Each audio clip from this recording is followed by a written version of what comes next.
there, and welcome to Where's the Money Gone, the podcast that takes you inside the football boardroom with me, Adrian Goldberg, and Charlie Methven. I'm a West Bromwich Albion season ticket holder, an investigative journalist, and author of Where's the Money Gone? The Battle for the Soul of English Football, which is available now via Byline Books. Charlie is managing director of Mount Pleasant FC in Jamaica, is a shareholder of the Belgian club RAEC Mons. Formerly, he was a director of both Sunderland and Charlton Athletic and was a boyhood Oxford United fan. Charlie, welcome. We're going to talk about the possibility of a cap on the price of away tickets in the EFL. Coventry City are charging visiting supporters from West Brom and Swansea £45 for a forthcoming game. Even kids' tickets are £35. A couple of months ago, two Labour MPs, Luke Charters and Amanda Martin, called for the £30 cap imposed on away tickets in the Premier League to be extended to the Championship, League One, League Two and the National League. Plus, no Premier League games on Boxing Day, and Real Madrid threaten court action over the failed Super League bid in 2021. But I'm keen, Charlie, before we talk about anything to do with football, to hear about Jamaica. You've got an involvement there at Mount Pleasant FC, and you've spoken very warmly about your experiences in Jamaica. So our thoughts go out to everyone affected by Hurricane Melissa. What's the situation for the people that you're aware of, that for the people that you know there? Well, I think sort of mixed emotions, Adrian. I was supposed to be flying out last Sunday, and then postponed my visit when the weather forecast became clear. And I think around that time, the fear was that the hurricane would smash into Kingston itself, which would have been a disaster. Kingston has over 1 million people living in quite, close proximity. In the event the hurricane hit further up the coast in a more rural area, the parish of St Elizabeth, and it's clearly been an utter disaster for that area. Certainly in agricultural terms, a disaster. Obviously, some people have lost their life, and villages have been sort of, flattened effectively. So on the one hand, it's terrifically sad for those who have been that directly affected. On the other hand, for the country as a whole, for Kingston to have been left intact is, perhaps the aversion of what could have been an absolute humanitarian disaster. By the time it reached the north side of the island, which is the side of the island which Mount Pleasant is on, and Montego Bay, which is 45 minutes along the coast west from Mount Pleasant, the hurricane had moved from being a force 5 down to a 4 and even a 3, still extremely strong. And Montego Bay has definitely felt the brunt of it. Montego Bay is probably in many areas a little bit more solidly built than most of the island, being a big tourism centre. But I do know of people who have had their homes ruined and all these types of things. Mount Pleasant itself, I wouldn't say got away scot-free, but some trees down, including one that damaged one of our buildings, other bits and bobs. One of the main issues at the moment is the lack of power at that end of the island. They have it in Kingston, but not on the north end of the island, and therefore communications are a little bit difficult. My senior partner arrived in Jamaica yesterday. That was the first time he could get in, so I'm awaiting further detailed news today. So I guess in summary, very, very bad, but not quite as bad as it might have been. Indeed, and our thoughts go to the victims of Hurricane Melissa, both in Jamaica and Haiti. I think 65 people at the time of recording are reported to have died, so our condolences to all those affected. Charlie, let's turn to football then, and let's talk about the EFL potential price cap. Now, this came home to me as a West Brom fan because we're due to play Coventry in a few weeks' time. And Albion fans were outraged this week that the £45 announced by Coventry City, that there's £35 for children as well. So, if I was to take my 10-year-old daughter who's mad keen on the baggies to the game, that's £80 for the two of us for a 12:30 kickoff and a game that's televised. It just seems outrageous. And Coventry are also charging the same prices for a Christmas fixture against Swansea City as well. even prices for senior citizens and for young adults, which are discounted from the full 45, are 40 quid. Now, should be made clear, Coventry City are doing nothing wrong in terms of any EFL regulation, clearly not in terms of any law, but it does literally feel a bit rich, these kind of prices for a championship game. Yes. So the Premier League has had an away ticket price cap at £30 for almost 10 years now. Now, £30 10 years ago is not £30 now. After some of the inflation that we've enjoyed or endured, it would probably be more like 37 or £38. But the Premier League have sort of not bothered to update it during those years. And that's, I think the reason why they can afford to be quite relaxed about it is because ticketing forms a much smaller part of a Premier League club's revenue than the Football League club's revenue. And of course, away fans, an even smaller part of that. So if you're thinking about a typical Premier League stadium of 40,000 people with maybe 3,000 away fans in the stadium.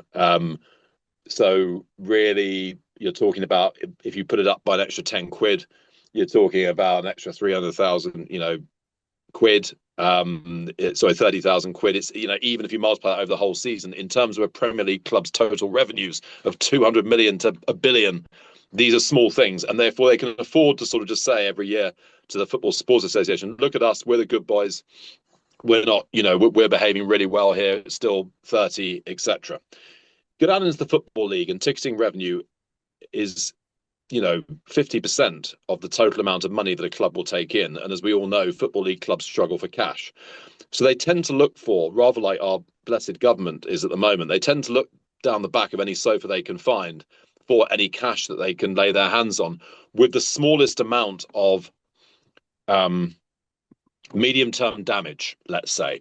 So if they go and stick their prices up on their own fans across the board, they run the risk of losing repeat business, right? Because those fans go, oh, do you know what? It's a bit rich for me. I'm not going to buy my season ticket. And then when you've lost that season ticket holder, maybe you've lost that season ticket holder for good, and so on and so forth.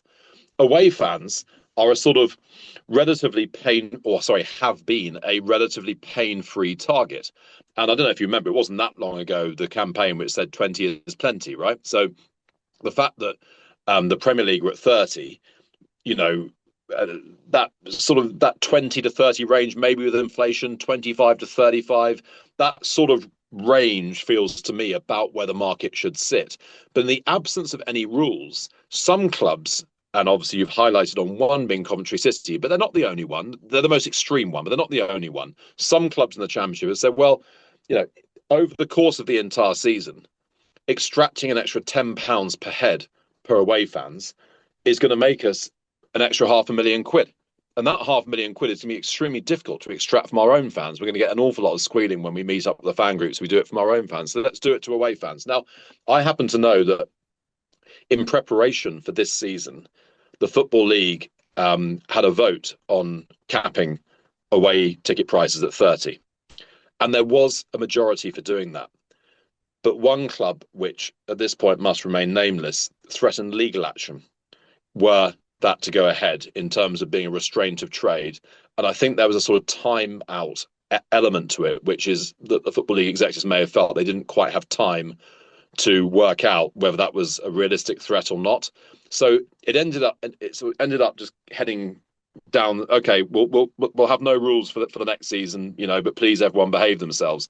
Now, interestingly, Coventry, I can exclusively reveal, were not the club who threatened legal action. But clearly, whoever the chief executive at Coventry is at the moment is like, well, whilst the opportunity still exists, let's use it. Let's go for it. Let's try and get as much money in as possible.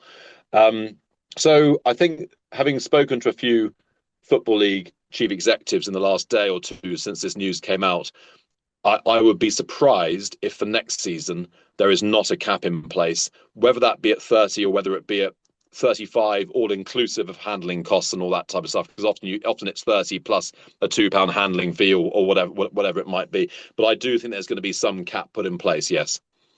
Well, not before time, and it's interesting that I didn't realise there had been a vote. I'm not sure that was publicised at the time, Charlie. So thank you for that little exclusive, because I remember reading news reports saying that the EFL were due to vote on a cap for the price of away tickets. and that was expected to be a cap in line with the Premier League £30 cap. Less well publicised then was the fact that the vote went ahead and it was voted down. I have invited, by the way, Well, Doug I'm King. not sure. I have to say, I'm not sure if the vote did go ahead, because what quite often happens in these situations is just before the vote happens, if there is a legal challenge, often the premise of the vote will be challenged before the vote takes place, and the Football League executives will then have to decide whether to press ahead with the vote. So I'm not quite clear on whether the vote happened and then there was the threat of legal action subsequent to that, or if the threat of legal action prior to the vote happened. I'm not quite sure which of those it was. I'm not breaking any confidences, because by the time this happened, I'd actually left my position at Charlton Athletic. So this is investigative journalism, not inside information. And would you have voted for it at Charlton in your time? And obviously, you're the chief exec.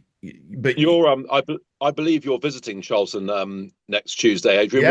What's the cost of the ticket? Charlton have rather magnificently capped the prices for away fans for this game and for their own supporters, which is something I'll come to just £20. So there you go. Good on them for that. But so just so we understand this, Charlie, I noticed you ducked my question, and you may answer it or you may not, about whether you would have voted for it. But no, I'd have voted for it. No, I would definitely have voted for it. And I've never been involved in a club that's charged the high levels for away fans. Never. No, absolutely not. Well, and Sheffield Wednesday, certainly in the Chancery era, were another one of those clubs who tended to charge at the higher end. But I think Coventry City is the highest. And I think that people, particularly given the West Brom game's a televised game, the Swansea game again at the Christmas period, when obviously there's a lot of demands on people spending, people felt that over and above what they regard as excessive costs, these were insensitive prices given that context. But as I understand it, there is an EFL regulation that says that away supporters cannot be charged more than home supporters for equivalent accommodation. Now, of course, that's a rather subjective thing. The problem with that correct. It's correct, though, isn't it? That is an EFL regulation. So, of course, then as the away supporter, unlike the home supporter, you can't choose where you go. So you can't say, that's right, there's another part of the ground there, or there's a junior membership scheme that might make my ticket cheaper on the day. Therefore, I'll go in that section. You're not allowed that. You're told where to go. We understand why. There's a history of match day violence that is associated with that. But you're in quite a submissive position then as a consumer, because you're told where you can and where you can't go in the ground. Another factor in Coventry City's decision, Charlie, and in fairness to them, I think we should point this out, is that they have 24,000 season ticket holders. Good on them for that. That's a great achievement. But their own casual supporters, their own, as it were, pay on the day supporters, will also have to pay this £45 and £35 for kids and so on. So it is visited upon Coventry City supporters, but the vast majority of Coventry City supporters in a stadium with a 32,000 capacity have a season ticket, and their season tickets, I can exclusively reveal, cost £440 for 23 home games. So this is where there's a little bit of, in my view, trickery, because the average Coventry City fan will pay less than £20 admission to that game and less for a child ticket. Now, of course, those are people who've invested long-term in the club as season ticket holders, who've put their money down regardless of the success or otherwise of the Sky Blues this season. So good on them for that. But clearly, as an away fan, you're not going to take out a season ticket at Coventry City. So that cost benefit that you get as a season ticket holder is not available to away fans. So you've got your arm rammed up your back if you want to go to this game as an away fan. In the 2 years of doing this podcast with Adrian, I don't think I've ever heard you speak more passionately on a topic. And I like the fact you're doing it while wearing an Andy Capp sort of style hat.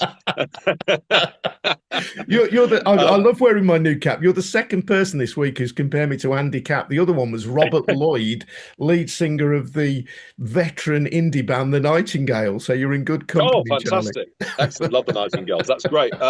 Well, I'm in good company. So let me everything you say is true. Let me put just a few counterpoints, right? So, first of all, that it is true, of course, that if a season ticket holder turns up to every single match, then they do have a heavily discounted ticket. But on average, season ticket holders turn up to around about 80% of the matches, right? That's the rule of thumb. So if you have 23 matches in your season ticket package, on average, they'll turn up about 19 times, right? So you actually just bear that in mind. Secondly, the season ticket holders get a discount partially for cash flow purposes, right? So they're the people who put the money up, in advance in a block, which then enables the club to trade through some difficult months. It doesn't have much money coming in. That's another purpose of the discount. So the season ticket holders, I don't think anyone should begrudge the season ticket holders, of course, of which you are one. I don't think anyone should begrudge season ticket holders their discount compared to those who can choose when they turn up. The second point I'd make is that it's not free having away fans at your stadium. The stewarding costs of the away fans is much higher than the stewarding costs of your own fans. Why? Because, how can I put this delicately? There tends to be a higher concentration of known troublemakers, present company accepted, amongst away followings. Whereas in a home stadium, those people might be spread out over the entire stadium or in certain elements of the stadium. In your away stand of 3,000 people, they're all there en masse. And if there is going to be problems, then you need to have it properly stewarded and policed. If you think about what you're paying your police bill for, mostly you're paying your police bill because there are away fans coming to town and so on and so forth. So on the one hand, I have sympathy with clubs saying, for us to actually even want to have away fans here, we do need to charge them properly. We can't afford to charge them at some massive discount. They do need to pay their way, and so on and so forth. However, I think there is a balance, and that balance is probably for an EFL match, a championship match, I would guess around about £30, and probably for a League One match, probably in that sort of £25 sort of brackets, and for League Two, maybe in a sort of £22 bracket, etc. You can sort of feel instinctively what feels reasonable. And I think £45 for a football match in a bog standard seat, as opposed to any kind of premium seat with any premium facilities, just feels very toppy. As I said, I wouldn't bring the Premier League into it because they have their own reasons why they can afford to be magnanimous about this particular situation, which Championship clubs cannot. Since they're losing a lot of money and have their backs against the wall financially.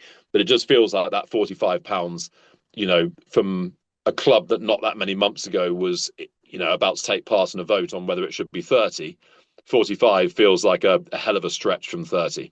Yeah, I know a few years ago, Leeds United took the view that they would charge opposition supporters what their clubs had charged Leeds away, because Leeds is an extremely well-supported club who were doing well at the time, obviously now in the Premier League. They were ripe for being classed as Category A or Category A plus by home teams, and their supporters very often felt ripped off. So Leeds said, okay, if you charge our fans, let's say 45 quid, we're going to charge your fans 45 quid. And if you charge our fans 30 quid, we'll charge them 30 quid. Now, that worked at a club like Leeds United. The reality at most clubs in the Championship is that if you try to do that kind of reciprocal pricing, not only would you, in the most cases, scare off many of the away supporters, you'd also scare off your home fans, who would also, under the regulation, have to pay that inflated price. So it worked for Leeds, but it wouldn't work, I don't think, for many other teams at that level. Sure. Anyway, let's talk about Real Madrid and look forward to the day when the modern day equivalent of 20s plenty is introduced into the Championship and League One and League Two and the National League as well. Let's talk about the fact, Charlie, that there are no Premier League games on Boxing Day. Boxing Day is one of the great days of English football. And I say this to my shame slightly now, Charlie, that for many years when I was growing up, and even when I wasn't growing up, when I was grown up, my mum would always do a Boxing Day get together for the family. And it was the one time of the year when everybody would get together. But if there was a game to go to, I'd go to the I'd go to the game, football first above family. I'm slightly ashamed to admit that, but I think many football fans would recognise that as well. I Um, I recognise it precisely, and I remember a Boxing Day. I come from a big farming family, and you have big get-togethers around that time of the year. And I remember very precisely a Boxing Day feast at my grandparents', which me and my cousin gobbled down our baked gammon and bolted out the door to get the one bus that was available to take us to the Manor Ground in time for a game against Millwall on a freezing Boxing Day. And I think it's like even more to our shame, we probably spent most of Christmas Day thinking about it as well. So, yeah, such is the it's tradition, and the Premier League have said that the reason that there is only one Boxing Day match this year, which is Manchester United against Newcastle United, is because of the extended involvement of clubs in European competition. Does that ring true to you? I think it's the coming together of lots of different things, and then a question of prioritization. So having additional European fixtures for almost half of the Premier League, of course, does make a difference over the course of the entire season, right? Secondly, I don't know if you remember, but there was a deal done when agreement was done when they got rid of FA Cup replays. The agreement was done that they would restore the FA Cup to being a weekend competition. The reason why the FA did that dirty deal is because their own TV revenues are disproportionately benefited by the FA Cup being on weekends, right? So when they come to sell the rights packages for the FA Cup, they get more money for their games if they are weekend games than if they're on a Tuesday night. So you can see what's happened here, where a sort of mixture of more European fixtures midweek, the FA Cup games being taken out of midweek and all put back onto weekends as they should have been in the first place, has combined to create a squeeze. Now, the third bit, which is something which is perhaps, a little bit more admirable, even if against tradition, is sort of the beginnings of draft agreements with the PFA about rest times in between games. So I think the recommendation that FIFA have made with FIFA Pro is that there should be 72 hours between games. I think the outline between the Premier League and the PFA was 60 hours, right? You and I had this discussion the other day. 60 hours effectively is just under 3 days, right? Now, if you go back to our childhood or even quite recent past, or actually in the case of the Football League, even now pretty much, during that Christmas period of six days, you might very well play three matches in 6 or 7 days, which clearly would be in contravention of the 60-hour rest and recovery rule. So now, my last point on this is to go back to the original reason why so many games are played around Christmas and New Year. It's a commercial reason fundamentally, which is a time of year when you're going to get bigger gates, right? So for the Football League clubs who tend outside of the upper reaches of the Championship not to operate at full capacity within their stadiums, I would know that from running Football League clubs for most of the last 10 years, let's say that you're operating a stadium like Charlton's with a 27,000 capacity, you might expect on a normal weekend in League One, as they were last season, to do, let's say, 15 or 16,000. And then on Boxing Day, you might expect to do 20,000. So that extra 3 or 4,000 makes a huge, huge difference. Now, the Premier League, of course, don't have that because they're operating at 99.5% capacity for all matches. Doesn't matter what time of the week, doesn't matter what time of year, etc., etc. So there's no commercial imperative for them to cram in fixtures between Christmas and New Year, number one.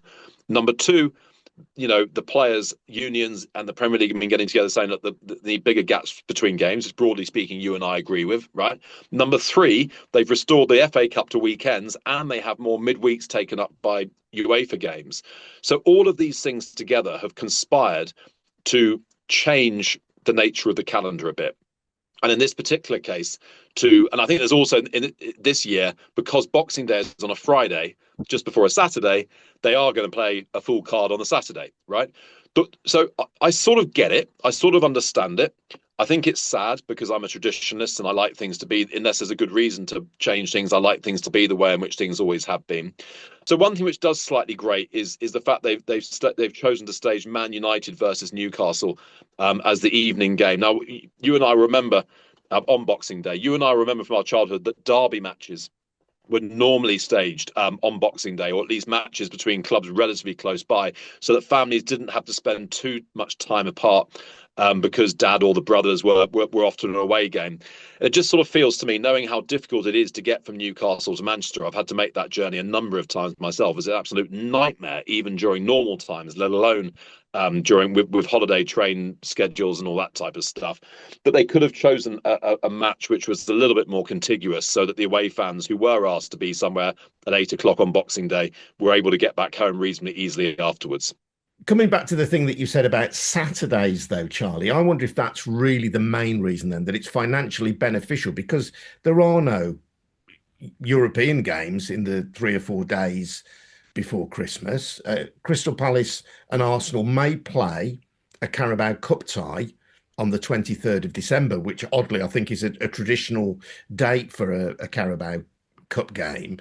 But none of those European games are being played just before Christmas. So I just don't see how that is a valid reason. It sounds to me more like your argument that it's more financially beneficial for them to play on a Saturday is the real reason. Well, I don't think it is more financially beneficial for Premier League clubs to play on a Saturday, because Premier League games are fully sold out whenever they are on. I don't think it's that. I think what's happened here is that Boxing Day is on the Friday, and that there is a Saturday directly after that, which will then mean that they can get the right spacing between games. And Boxing Day is a pain to host games on. I have to tell you that. You have to pay your stewards extra.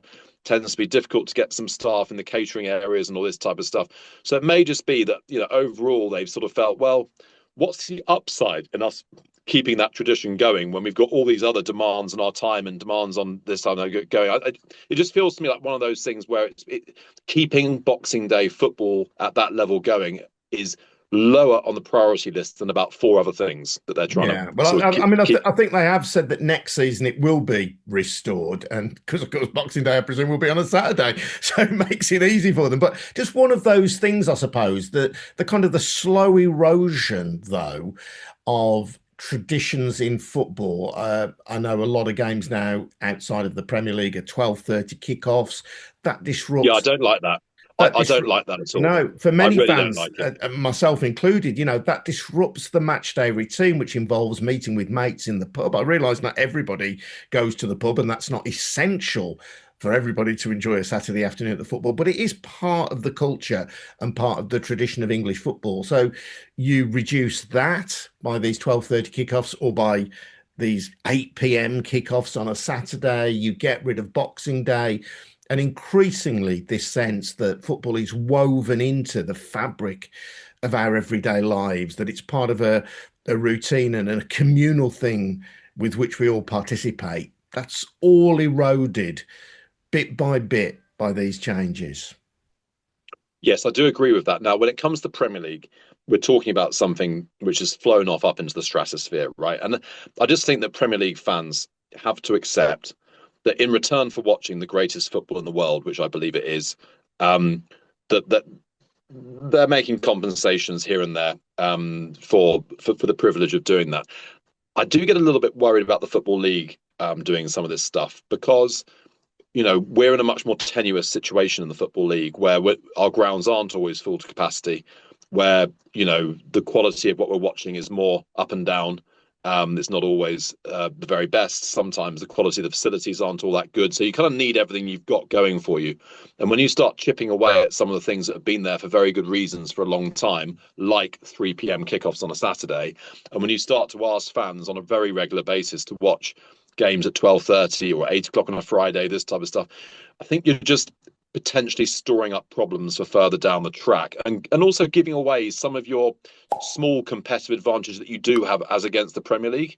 Because I think, when it comes to attracting young supporters and families who want to come with their young kids, the fact that games are generally, or should be generally, at 3 p.m. on a Saturday is part of what might make the difference between, let's say in South London, a family deciding to become a Charlton family compared to a Palace family, for instance, let's just say, for sake of argument. So I think you should be a little bit careful in the ever sort of, the never-ending quest for TV money. Just be careful about the baby in the bathwater. Just be a little bit careful about what you're giving away, and what the long-term implications of that are. At some point, it might be worth taking a bit less TV revenue to safeguard the product. One final thought this week, Charlie. Real Madrid and the promoters of the European Super League, remember that from 2021? They won't let it rest. They're seeking $4 billion worth of damages from UEFA. They say that UEFA acted unfairly in stopping the breakaway competition. UEFA had appealed against the legal action brought by Real Madrid and the European Super League, but their appeal was dismissed by a Spanish court last week. So it's possible that there will have to be compensation paid then by UEFA to Real Madrid. And I think it's A22, the company that set about creating the European Super League. The political machinations of European football are quite extraordinarily complex, and in many cases, in most cases, almost don't really involve the English clubs, who were peripherally involved with that Super League thing, foolishly involved. They had no reason to be involved, but nonetheless, they sort of got roped in foolishly. And then when they backed out, they sort of almost rather sort of similar timing to Brexit, they almost sort of backed out of being part of these European machinations. But there's all sorts going on at the moment between the various different bodies and the different power players. And what's become clear is that Perez, the guy who runs Madrid, is at loggerheads with a number of different people, whether it be Ceferin at UEFA, whether it be Tebas, who runs the Spanish league. Obviously, they're not exactly bosom buddies with Barca, but sometimes find common cause with Barca. Got the European Clubs Association, which is heavily run by the guy who runs PSG. You've got all these different competing interests. So, as they go from one legal round to another legal round to another legal round, I do tend to find myself slightly tuning out, because you never quite know what the wheels within wheels are and what the real intention is. So is the intention here just simply to recover money? Or is the intention actually to use that as leverage to get the Super League back on track? Right now, I said to you after I came back from the Como summit a month or two ago, I said, I think there's going to be at some point a Super League. I think it's going to be a Super League. I think it's going to be between the French, Italian and Spanish big clubs. I can feel it. And I don't know if you saw some of the argumentation that was going around the time that they gave up on that game in Miami. The Spanish league gave up. And there was a lot of argumentation around, well, if we don't do this, then how on earth are we going to compete against the Premier League? Right. And for the first time, it became very explicit that was the point. Right. Up until then, there have been all sorts of specious arguments about, blah, blah, blah, blah, blah, blah, blah, blah. And you and I were saying, no, this is about the Premier League. This is about the Premier League. This is about them falling behind the Premier League. And finally, they came out and said it. This is about the Premier League. Now, this has always been Perez's argument, which is we have to do something that means that the Premier League no longer dominates global club football TV rights packages, right? So has he given up on that and is now trying to recover some money for Madrid to pay off their vast debts? Because effectively, legally, according to the European courts, he is in the right? Or is he going to try and get a judgment like that and then go to UEFA and say, right, now you're going to dance to my tune because you can't afford to pay me that? I don't know. No, we shall see. I should say UEFA did draw up new rules in 2022 to try and prevent a future Super League. And they say that they take note of the judgment from the Madrid Court of Appeal. They say the ruling does not validate the abandoned Super League project announced in 2021, nor does it undermine UEFA's current authorisation rules adopted in 2022 and updated in 2024. They say these rules ensure that any cross-border competitions are assessed on objective, transparent, non-discriminatory and proportionate criteria. So UEFA are standing their ground at the same time as losing this particular ruling. I suspect, Charlie, that Real Madrid in the long term, I think like you, are keen to see a European Super League and are battering the door down every which way they can. And this is one mechanism by which they're seeking to do it. But we shall see. Anyway, thank you for your time as always. Thank you to Jed Thomas for his production assistance on this episode. Thank you to Mark Machado at 11:29 for his work on our socials. And before we go, just to say that I'll be talking about my new book, Where's the Money Gone? The Battle for the Soul of English Football, at the Casa Club in Liverpool on Thursday, the 6th of November at 7 p.m. You can just turn up to that one, or on the 11th of November at Green Duck Brewery in Stourbridge. Head to Green Duck Brewery, Stourbridge, look into their events page and you can book a ticket there. I'll be in conversation with Carl Chin on that one, the Liverpool date, with the spirit of Shankly people. So thank you, Charlie. We'll see you again soon. Cheers now. Ta-da.